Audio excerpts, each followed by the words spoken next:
Assalamu alaikum wa rahmatullahi wa barakatuh, c'est Nazmi, j'espère que vous allez bien. Donc on se retrouve aujourd'hui pour continuer ensemble notre série sur Ilmul Imla. On va continuer ensemble aujourd'hui le premier chapitre qui est Al-Hamza. On avait vu dans le cours précédent que l'étude de ce chapitre se divise en trois parties.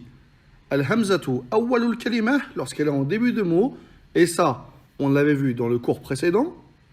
Al-Hamzatu wasatul kalimah, c'est ce qu'on va voir aujourd'hui Inch'Allah. Et al-hamzatu akhirul kalimah, lorsqu'elle est en fin de mot, quel est son jugement, et ça on le verra dans le cours suivant, Inch'Allah. Donc le sujet d'aujourd'hui est al-hamzatu wasatul kalimah. Quel est le jugement de la hamza? Comment on va l'écrire lorsqu'elle est située au milieu d'un mot? Premièrement, il faut savoir que la hamza, lorsqu'elle est en milieu de mot, il y a 4 manières de l'écrire. La première, tout à droite, ala al-nabra ou bien ala al-ya. C'est deux choses différentes, mais on verra le détail dans la suite. Ça s'écrit de la même manière, d'accord? Ala nabra ou bien ala ya. Sauf que si c'est un ya, on n'écrit pas les deux petits points. Donc ça, c'est la première manière de l'écrire. Ou bien ala waw sur un waw, ou bien ala alif sur un alif, ou bien ala satr sur la ligne, tout seul. Donc ça, c'est les 4 manières d'écrire la hamza en milieu de mots. Maintenant, al-qa'ida. La règle générale pour écrire la hamza au milieu de mots. Qu'est-ce que c'est? لكتابة الهمزة المتوسطة ننظر إلى حركتها وإلى حركة الحرف الذي قبلها ثم نكتبها على الحرف الذي يناسب الحركة الأقوى. Donc traduction, pour écrire la hamza au milieu de mots, on regarde la voyelle qu'il y a au-dessus de la hamza et la voyelle qu'il y a au-dessus de la lettre qui la précède. Et on écrit la hamza sur la lettre qui correspond à la voyelle la plus forte. Donc pour comprendre cette définition, on a besoin de plusieurs choses. Premièrement, quwwatul harakat, la force des harakat, la force des voyelles. Il faut savoir que les voyelles, entre elles, al-kasra, al-damma, al-fatha, et enfin al-sukun également, il y en a qui sont plus fortes que d'autres. La kasra, c'est la plus forte. Ensuite vient la damma. Ensuite vient la fatha. Et enfin la moins forte, c'est la sukun. Et la lettre qui convient à ces voyelles-là, d'accord, qui convient, qui vont de pair avec ces voyelles-là, donc avec la kasra, c'est soit le ya, ou la nabra. La nabra, c'est-à-dire la petite boucle. D'accord? Soit le ya, soit la nabra. La damma, elle va de pair avec le waw. La fatha, elle va de pair avec le elif. Et la soukoun, elle n'a pas de pair. D'accord? Elle ne va pas de pair avec une lettre. Donc maintenant qu'on sait ça, relisons la définition. لكتابة الهمزة المتوسطة ننظر إلى حركتها. Donc on regarde la voyelle que la hamza est là. وإلى حركة الحرف الذي قبلها. Et à la harakat, la voyelle que la lettre qui la précède, qui précède la hamza, est là. ثم نكتبها. Ensuite on l'écrit. Donc la hamza on va l'écrire. على الحرف الذي يناسب الحركة الأقوى. Donc on va l'écrire la hamza sur la lettre qui va de pair avec la voyelle la plus forte. Donc par exemple, si dans un mot, la hamza, elle a une kasra, elle est précédée d'une lettre qui a une damma, alors la hamza, on va l'écrire sur le ya ou bien un nabra.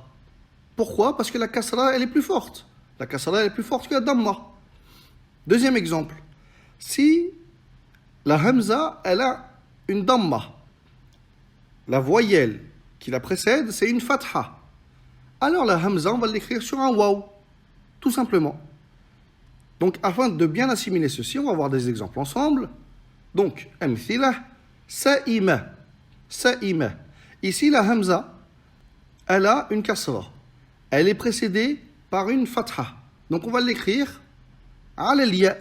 D'accord? Ici, pourquoi on dit ala al-ya et non pas ala al-nabra? C'est parce que le asl ici, c'est un ya. D'accord? Mais pour reconnaître le asl d'un mot, ça, on voit ça dans le sarf. Là, on traite sur ilm al-imla, comment on écrit donc les différentes lettres. Ar'usun. Ar'usun. Ici, la hamza, elle a une damma. Elle est précédée par une soukoun. La damma, elle est plus forte que la soukoun. Donc, la hamza, on va l'écrire sur un waw. F-usun. F-usun. Pareil. Ici, la hamza, elle a une damma. Elle est précédée par une soukoun. La damma, elle est plus forte que la soukoun. On va écrire la hamza sur un waw. Sa'ala. Sa'ala. Ici, la hamza, elle a une fatha.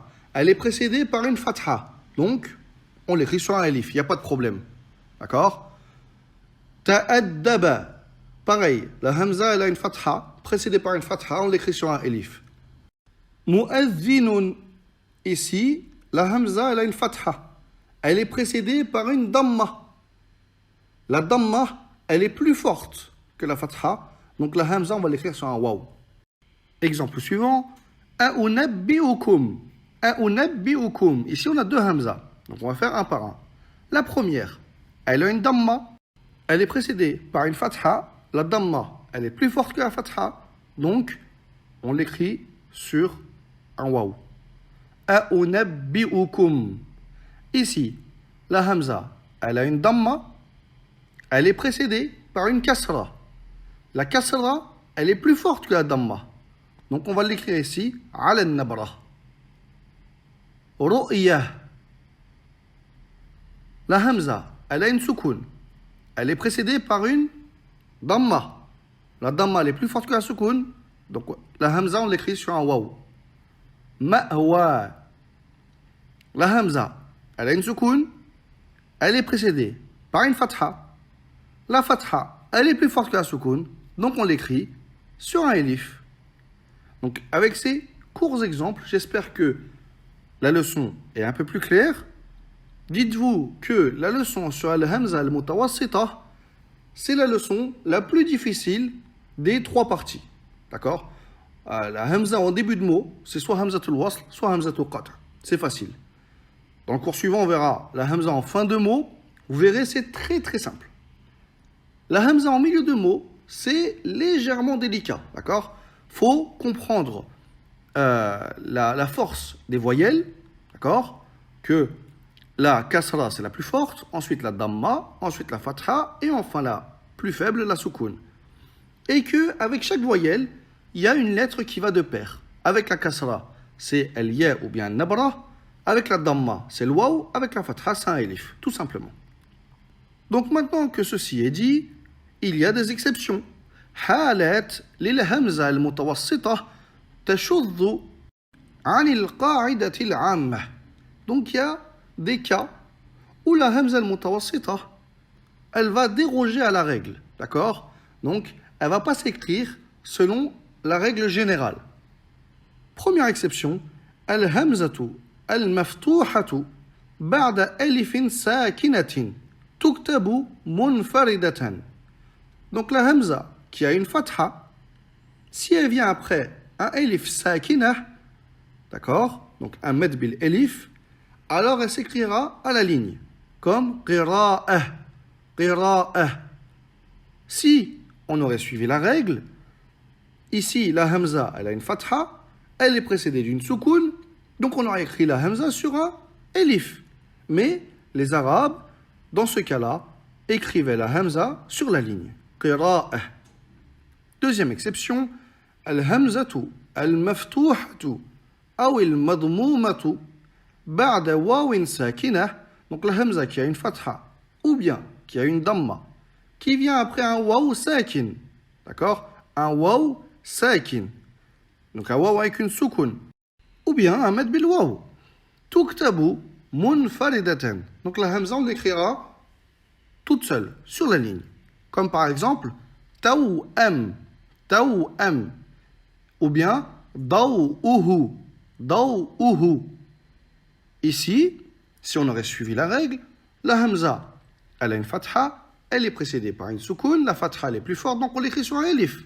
Mais non, les Arabes l'écrivaient sur la ligne. Daw'uhu également. La hamza, elle a une damma, elle est précédée par une soukoun, la damma étant plus forte. Si on aurait suivi la règle, on l'aurait écrit sur un waw. Mais les Arabes l'écrivaient sur la ligne. Ça, c'est le deuxième cas, la deuxième exception. Enfin, la dernière exception, al-hamzatu al-mutaharrikatu. Donc la hamza qui a soit une fatha, soit une damma ou soit une kasra. D'accord? Elle est mutaharrika, elle n'est pas sakina.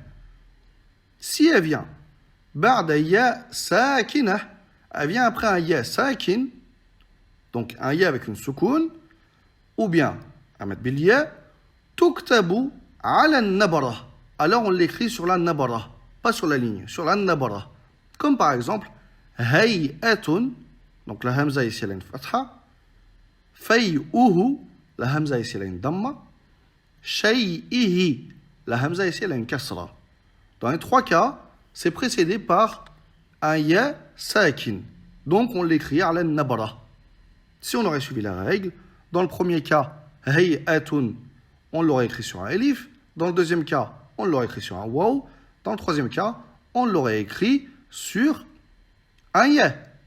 Mais ici, les Arabes, lorsque al-hamza al-mutaharrika venait après un ya sakina, ils l'écrivaient ala nabara, tout simplement. Donc voilà pour la leçon d'aujourd'hui, al-hamza al-mutawassita. On va faire un court récapitulatif. La hamza, lorsqu'elle est en milieu de mots, elle a 4 manières de l'écrire. Soit ala nabra ou bien ala liya, soit sur un waw, soit sur un elif ou soit sur la ligne. Comment on sait? On regarde la voyelle que la hamza est là et la voyelle qui la précède. Et on l'écrit sur la lettre qui convient à la voyelle la plus forte. En sachant que la kasra, c'est la voyelle la plus forte, et la lettre qui lui convient, c'est soit el ya ou bien nabra. La damma, c'est celle qui vient à la suite, d'accord, en termes de force, et la lettre qui la convient, qui vient de pair avec, c'est le waw. Enfin vient la fatha, et la lettre qui vient de pair, c'est el elif, et enfin un soukoun. C'est la plus faible des voyelles. Donc voilà, j'espère que ce cours vous aura été profitable. Si vous avez quelques difficultés, rassurez-vous, la science de l'imla, c'est une science qui est simple, mais il y a quelques petits chapitres qui sont délicats et qui méritent un peu plus d'attention et d'entraînement. Donc moi, je vous laisse avec ce cours et je vous dis à dimanche prochain pour qu'on termine ensemble le chapitre sur Al-Hamza.